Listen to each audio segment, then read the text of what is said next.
সিঙ্গুরের আন্দোলনের মাটি ছুঁয়ে ফের কেন্দ্রকে বড় বার্তা দিলেন মুখ্যমন্ত্রী মমতা বন্দ্যোপাধ্যায়। দিল্লি যাওয়ার আগে বুধবার সিঙ্গুরে দাঁড়িয়ে তিনি স্পষ্ট জানালেন, প্রয়োজন হলে দিল্লি যাবেন, এমনকি সুপ্রিম কোর্টেরও দ্বারস্থ হতে পিছপা হবেন না। এসআইআর ইস্যুতে শতাধিক মানুষের মৃত্যুর অভিযোগ তুলে মুখ্যমন্ত্রী বলেন, জ্যান্ত মানুষকে মৃত বানানোর চেষ্টা হলে তিনি চুপ থাকবেন না। বিজেপিকে নিশানা করে মমতার হুঁশিয়ারি, তিনি থাকতে বাংলায় বিজেপিকে ঢুকতে দেবেন না।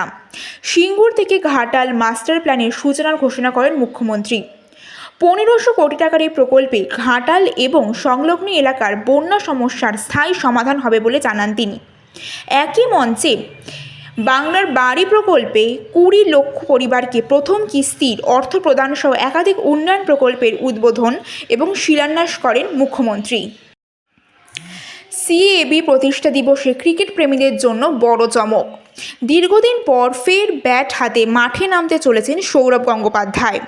আগামী ১ ফেব্রুয়ারি সল্টলেকে যাদবপুর বিশ্ববিদ্যালয় মাঠে আয়োজিত প্রদর্শনী ম্যাচে সভাপতি একাদশের হয়ে খেলবেন মহারাজ নিজেই।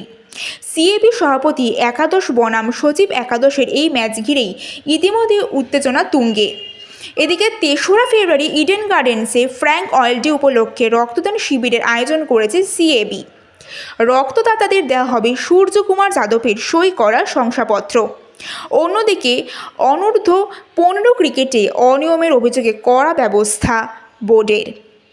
বয়স বাড়ানোর অভিযোগে হুগলির ৪ ক্রিকেটারকে ৩ বছরের নির্বাসন আর নিয়ম না মেনে প্রতিযোগিতা আয়োজনের অভিযোগে উত্তর দিনাজপুর, বর্ধমান এবং মানভূম জেলাকে প্রতিযোগিতা থেকে বাদ দেওয়ার সিদ্ধান্ত নেওয়া হয়েছে।